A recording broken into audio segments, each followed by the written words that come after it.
рӯзи сеюми чемпионати Осиёи Ғарбӣ оид ба шоҳмот байни кӯдакон ва наврасон. Бо дамидани субҳ кулли иштирокчиён ба макони баргузории мусобиқа ҳузур оварданд. Ин навбат шоҳмотбозон дар намуди шоҳмоти блиц ё худ шоҳмоти барқвор ба муборизаи зеҳнӣ пардохтанд. шоҳмоти блиц ё шоҳмоти барқвор як рештае аст ки дар он ҳар як бозигар дар як давр танҳо 3 дақиқа вақт дорад ки тамоми ҳаракатҳои худро анҷом диҳад. ин намуд ба таҳқиқу фаҳмидани ҳар як мавқеъ ва қабули қарорҳои зуду дуруст вобаста аст. барои шоҳмотбозон ин намуди бозӣ хеле душвор аст, зеро онҳо бояд қарорҳои дурустро бо суръати баланд қабул кунанд. дар шоҳмоти блиц ҳар як ҳаракат бояд хеле омодашуда ва мукаммал бошад, зеро ҳар сонияи барҳадар рафта метавонад шоҳмотбозро аз мусобиқа хориҷ кунад.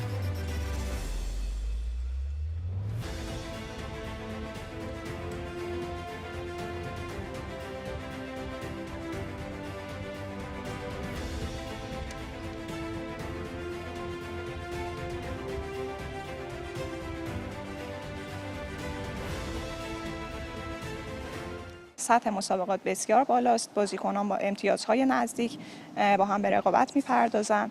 همچنین 37 بازیکن تایتل دار در این مسابقه شرکت می‌کنند که می‌خوان تایتل خودشون رو ارتقا بدن یا به عنوان تایتل مستقیم برسن. خیلی از کشورها مثل هندوستان، حتی قرقیزستان من میدونم که در یک بخش تیمی صاحب مدال شدن و میتونم بگم که بله تعداد بازیکن بیشتر شانس کسب مدال رو بالا میبره.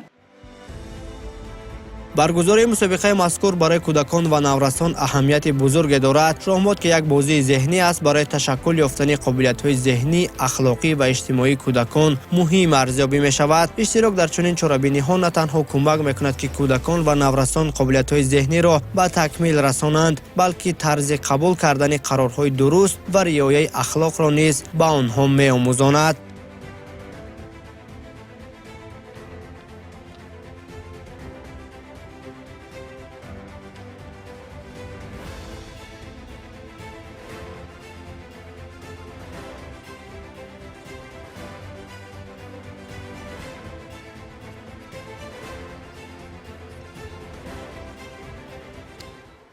мақсади асосии баргузор намудани ин мусобиқа рушди шоҳмот дар ҷумҳурии тоҷикистон аст, ҷалби наврасон, ҷавонон ва кӯдакон ба ин риштаи варзиши зеҳнӣ ва ба воситаи ин варзиши зеҳнӣ ҷалби диққати наврасону ҷавонону кӯдакон ба илмҳои дақиқ ва табиатшиносӣ мебошад ва аз байни кӯдакону наврасони ҷавонони соҳиби истеъдоди тоҷик дастаи мунтахаби ҷумҳурии тоҷикистонро мураттаб кардан аст ки тавонанд дар мусобиқаҳои байналмилалӣ дар чемпионатҳои ҷаҳон ва осиё иштирок намоянд. ва мо ният дорем ки чунин мусобиқаҳоро идома диҳем ва дар моҳи ноябр аллакай тасмим гирифтем ки мусобиқаи байналмилалӣ кушод, яъне ки опен турнир барои дарёфти ҷоми президенти ҷумҳурии тоҷикистон дар шаҳри душанбе бо даъвати беҳтарин гроссмейстерҳои осиёи марказӣ ва осиё ва ҷаҳон баргузор намоем. баъди хотимаи рақобатҳо аз риштаи шатранҷи рапид шоҳмотбозони қазоқистон пешсаф буданд. инчунин варзишгарони ӯзбекистону ҳиндустон натиҷаҳои қобили таваҷҷӯҳеро касб карданд. шатранҷбозони қазоқистон дар навъи блиц низ бо касби бештари холҳо аз лаҳзаҳои нахуст пешсафиро дар дасти худ доштанд. албатта ин далолат аз он медод ки омодагиашон ба мусобиқаи мазкур хубтар ба роҳ монда шудааст.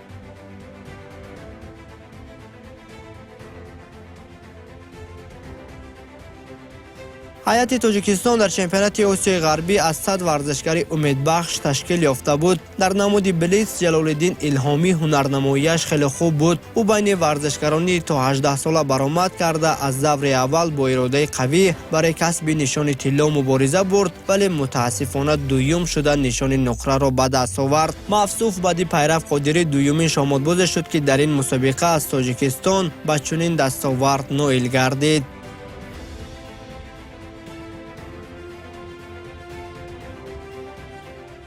Меня зовут Ансар, я играю в этом турнире в Рапиде. У нас был турнир по Рапиду. В «Рапиде», к сожалению, место не занял, выиграл 1 очко, но в классике играю пока что нормально. Соперники сильные, многие приехали из других наций, но и некоторые из них тоже занимают международные мастера, они кандидат мастера, ФИДА мастера тоже тут присутствуют. Но постараемся всех выиграть. ҳамин тариқ баъди маълум шудани ғолибон ва ҷоизадорон дар як фазои мутантан маросими қадршиносии ғолибони чемпионати осиёи ғарбӣ миёни кӯдакону наврасон ҳам дар ҳайати даставӣ ва инфиродӣ аз риштаи шоҳмоти блитс барпо гардид. бонувони шоҳмотбози қазоқистон аз ҳама бештар дар умум 6 медал касб карданд ки аз ин шумора 3 тои онро тилло, 2 нуқра ва 1 беринҷӣ ташкил медод. варзишгарони ӯзбекистон сазовори 5 нишон шуданд, 1 тилло, 2 нуқра ва 2 беринҷӣ. намояндаҳои федератсияи байналмилалии шоҳмот ایران و هندوستان باشد 2 نشانی کسب کردند. متاسفانه شاهمتبازبانوان کشور ما در حیات انفرادی به گرفتن مدال شرفیاب نشدند.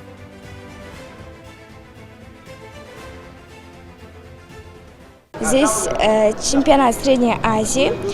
Здесь все классно, круто. Здесь спасибо всем, кто это организовал этот турнир. Здесь погода, душами все классно. Мы классно прогуляли. В турнире мы заняли по команде 3-е место. писарон низ дар 6 сину сол аз намуди шоҳмоти блитс тӯҳфаҳои худро дарёфтанд. байни ширкаткунандагони то 8 сола Адинур Адилбек бо 9 хол мақоми аввалро соҳиб гардид. киёшо маҳбубӣ намояндаи кишвари эрон нишони нуқраро ба гардан овехт. шоҳмотбози туркмен Чори Ҳакими Чориев зинаи сеюмро касб намуд. аз миёни шатранҷбозони кишвари мо Ҷалолиддин Илҳомӣ ягона нишони чемпионати осиёи ғарбиро аз риштаи шоҳмоти блитс дар ҳайати инфиродӣ ба хазинаи варзишии меҳан ворид кард. медали тилло дар ин сину сол насиби Акбаралӣ Абдуҳакимови узбек ва нишони биринҷӣ бошад ба Ҷайвир Маҳендруи ҳиндӣ эҳдо карда шуд. ба ҳамин тартиб дар дигар сину солҳо низ медалҳо тақдим гардиданд.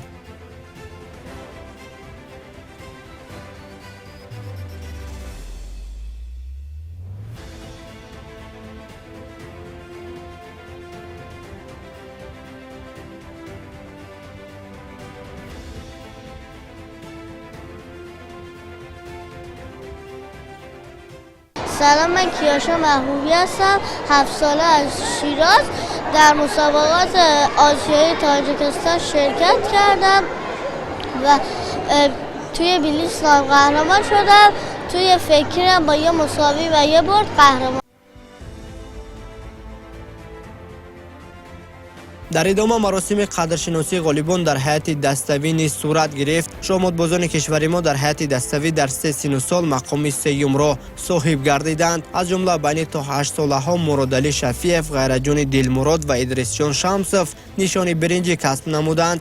Пайрав Қодирӣ, Назар Ғафуров ва Давид Наимов миёни иштирокчони то 14 сола зинаи сеюмро соҳиб шуданд. ҳамзамон дар миёни шоҳмотбозони то 18 сола варзишгарони мо Ҷалолиддин Илҳомӣ, Эҳсон Ҷумаев ва Бузургмеҳр Нурализода нишонҳои биринҷиро ба гардан овехтанд.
شاهمات از زمره ورزش‌های ذهنی محسوب می‌یابد و از شخص تقاضا می‌کند که بیشتر از قابلیت فکری خود استفاده برد.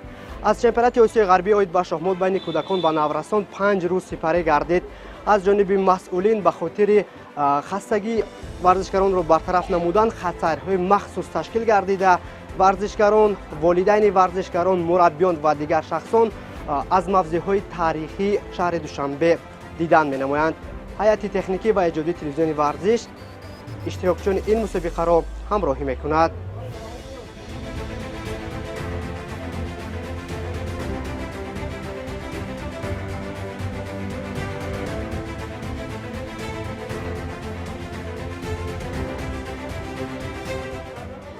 در دایره برگزاری چمپیونات آسیای غربی اوید به شاهمات بین کودکان و نورسان در روز پنجم مسابقه برای ورزشکاران و مربیان، متصدیان و دیگر مهمانان خطسیر سیاحتی تشکیل کرده شد. از جانب فدراسیون شاهمات کشور خطسیرهای مخصوص تشکیل گردیده مهمانان از کشورهای گوناگون از گوشه‌های زیبا و تاریخی پایتخت تاجیکستان بهشت آسا شهر دوشنبه بازدید به عمل آوردند.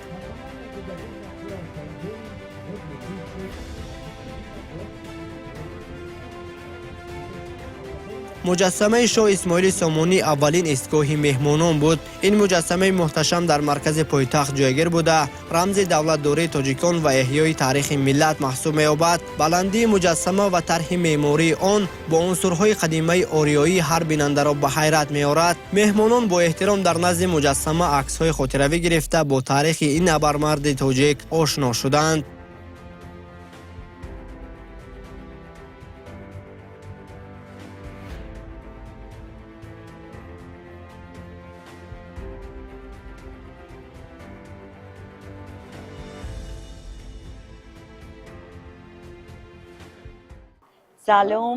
من فکر میکنم سطح و صفت برگزاری مسابقه خیلی سطح عالی است.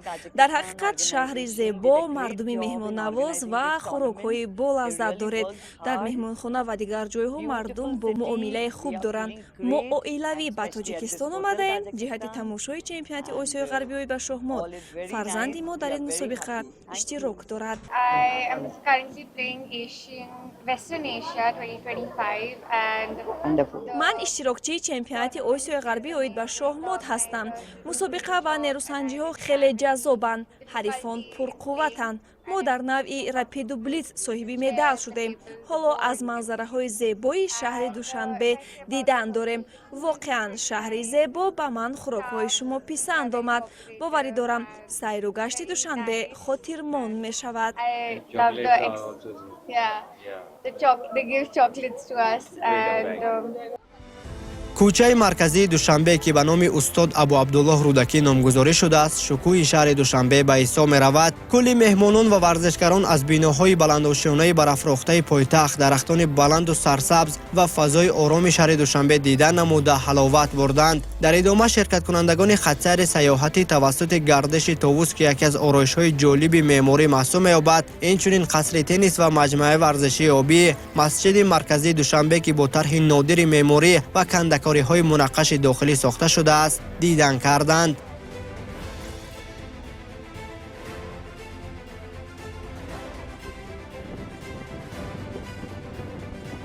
Меня зовут Ирина, я из Казахстана, из Алматы. Моя дочка играет среди девочек до 14 лет. Мы первый раз в Таджикистане, мы первый раз в Душанбе. Нам здесь очень понравилась, интересная страна. Близко к нам, наверное, по менталитету. Знают, нам здесь легко общаться на русском языке, очень хорошо находим язык с ребятами, с людьми. Вообще интересный турнир, много стран приехали, много участников, участниц. Сложный турнир. Пожелать хочу всем удачи. تشکر از اینکه به ما فرصت دادین که اینجا ببینیم با مردم آشنا شیم. بسیار مردم خوب و مهربان است و بسیار یک کشور مقبول و سیاحتی است و بسیار پارک‌های دیدنی خوب دارد. کاخ نوروز شاهکاری صنعت معماری تاجیکی با حسن نوتکرار و حجره‌های آرایش شده‌اش حیرت آورترین منزلگاه فرهنگی در شهر می باشد. اشتراکچیان از محیط این مکان بازدید نموده زیبایی‌های معماری و فرهنگ غنی تاجیکان را از نزدیک احساس کردند.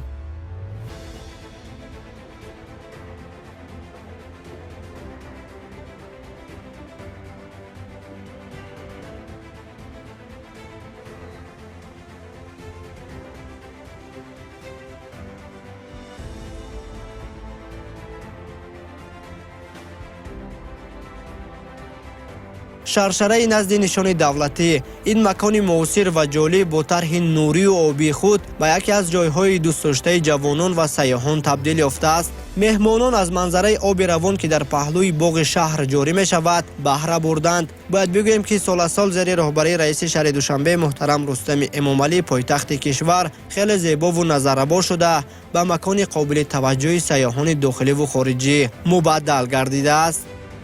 Меня зовут Бектимир, я из Кыргызстана, и мы сегодня смотрели весь город Душанбе, и мне очень понравилось. Мы посмотрели парки, мы посмотрели многоэтажные здания, как там все строится, и вместо одноэтажных зданий там строятся многоэтажные здания, и мне очень понравилось.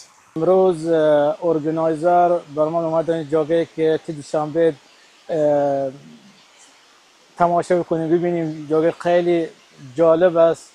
اول بار من اینجا دارم میام و چیزا که دارم میبینم ندیدم از قبل. یعنی انشاءالله فامیلم اینجا میام، حتما میام، این سال دیگه حتما میام. خیلی جاگه عالیه، بر فامیلی خیلی یعنی خوب است. من نصیحت میکنم که مردم بیان اینجا تاجیکستان دوشنبه ببینن. آدمشون خیلی خوب هستن.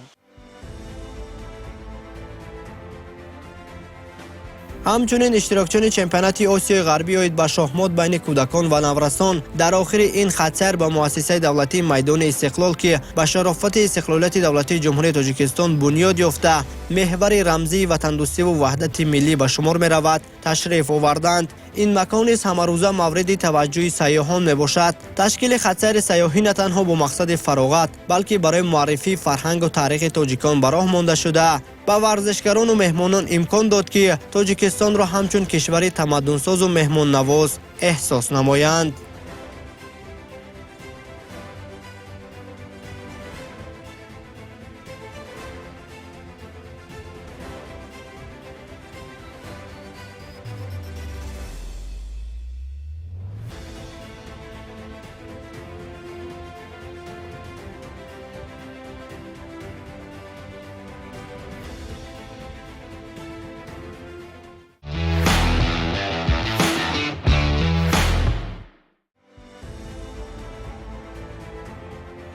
قسمت اساسی چمپیونات آسیای غربی اوید به شاهمات میان کودکان و نورسان را رقابت‌های نوع کلاسیکی یا به اصطلاح استاندارد تشکیل میداد. این نوع شطرنج در جهان محبوبیت زیاد دارد. طبق مقررات مسابقه در این نوع رقابت‌ها 9 دور ادامه کرد و کل بازی‌ها تا 28 اپریل ادامه کردند.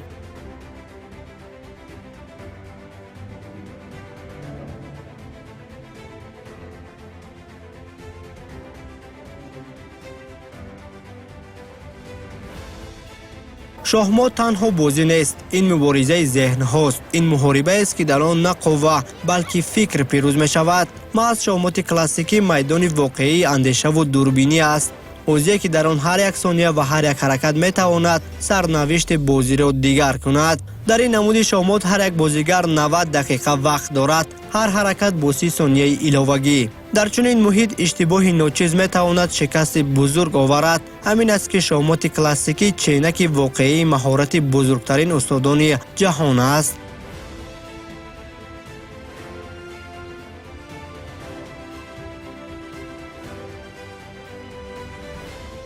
شطرنجان تاجیکستان هم اشتراک دارند ولی خوب بازی کردن. در بازی رپید جایزه سوم رو گرفتن. یک شطرنج باز جایزه دوم گرفت.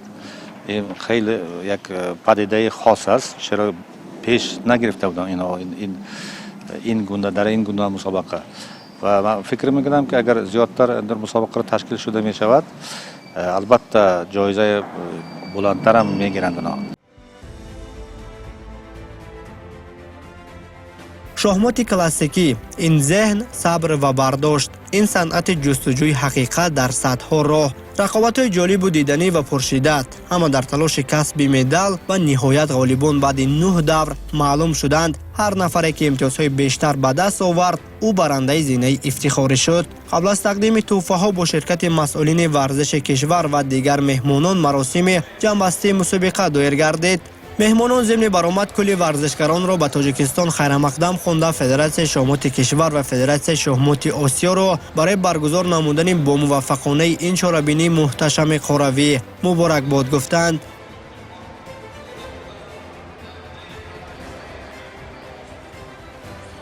ягона шахмотбози тоҷик ки дар ин мусобиқа аз намуди шахмоти классикӣ ба таври инфиродӣ барандаи зинаи ифтихорӣ шуд ҷалолиддин илҳомӣ мебошад. мафсуф миёни иштирокчиёни то 18 сола баромад карда бо касби 6.5 имтиёз нишони нуқра ба даст овард. медали тиллоро акобирхон сайдалиеви узбек соҳиб шуд. ерлам тилеханови қазоқ бошад нишони биринҷиро ба гардан овехт.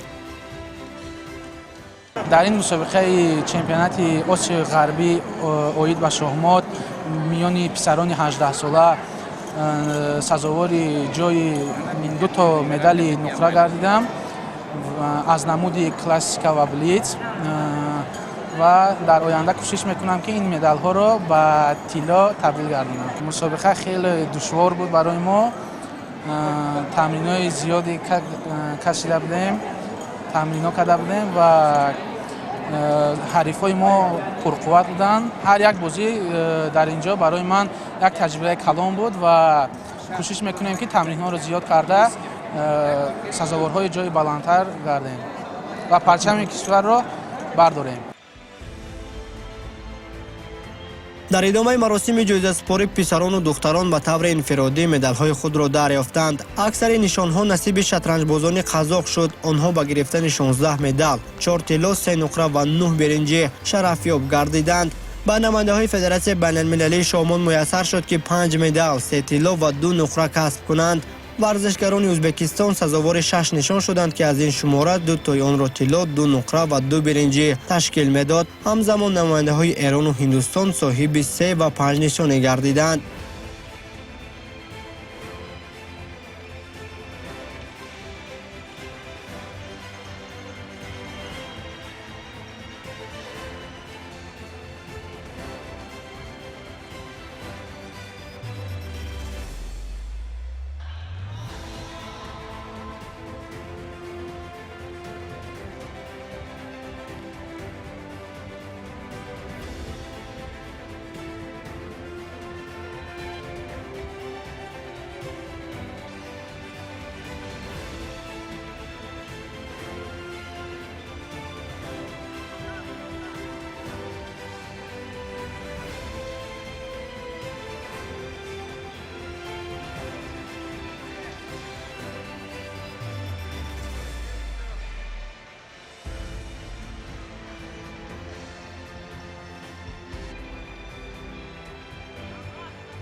سپس مراسم تقدیم تحفه‌ها در هیئت دستوی دایر گردید. شاهمادباز بانوان تاجیک دلالت طالبووا، شاهصنم جمعیوا و مهرانه حیدر و بین شاهمادبازان تا 18 ساله سوم شده با مدال‌های برنج سرفراز گشتند. به طور دستوی بین پسران 2 زینه افتخاری نصیب نماینده‌های کشور ما شد. پیرو قادری، بگدان واسکالوویچ و دوید نعیموف نشان‌های برنجی را بین 14 ساله‌ها کسب کردند. همزمان میان شاهمادبازان تا 18 ساله با ورزشکاران ما جلال‌الدین الهامی، احسان جمعیف و بزرگمهر نورعلیزاده نشان‌های نقره اهدا کرده شد.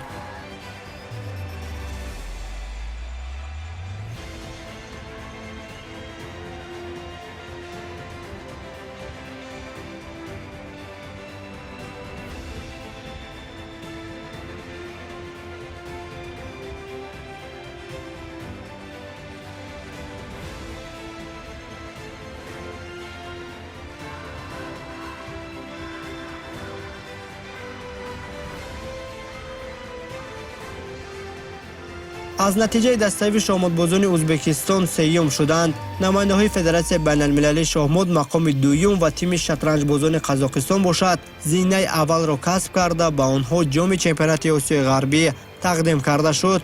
шоҳмотбозони тоҷик дар чемпионати осиёи ғарбӣ дар умум ба гирифтани 11 медал, 4 нишони нуқра ва 7 беринҷӣ дар ҳайати даставӣ ва инфиродӣ даст ёфтанд. аз миёни шоҳмотбозони кишвари мо касе барандаи зинаи якум нагардид.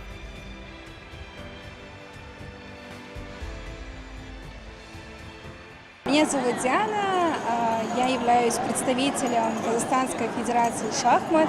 Мы благодарим Федерацию шахмат Таджикистана за такой радушный прием, за организацию чемпионата Западной Азии среди кадетов и юниоров. Благодарим за возможность поучаствовать. Таджикистанская Федерация первый раз в таком высоком уровне турнир проводит. Я надеюсь, что у них будет постоянно такие мероприятия. Для нашей команды тоже чемпионат проходил очень успешно. Наша команда в общем итоге по стандарту заняли 3-е место. Но в общем зачете они 23 медали завоевали. Но для нас это тоже хороший успех. Надеемся, в следующем чемпионате наша команда будет еще успешно выступать. албатта натиҷаҳо нишон дод ки барномаи рушди шоҳмот бештар дар қазоқистон, ҳиндустон ва эрон ӯзбекистон ба роҳ монда шудааст. тоҷикистон ин мусобиқаро бори нахуст зоҳир кард ва ба фоидаи кор хоҳад буд, зеро варзишгарони мо касби таҷриба намуда минбаъд бо ангезаи дигар дар ин гуна мусобиқаҳо ҷилои ҳунар хоҳанд кард. ҳамин тариқ баъди пурра супордани нишонҳо расман чемпионати осиёи ғарбӣ оид ба шоҳмот байни кӯдакон ва наврасон ба анҷом расид. интизор меравад ки дар оянда боз ҳам дар кишвари мо чунин мусобиқаҳои сатҳи баланд барпо мешавад.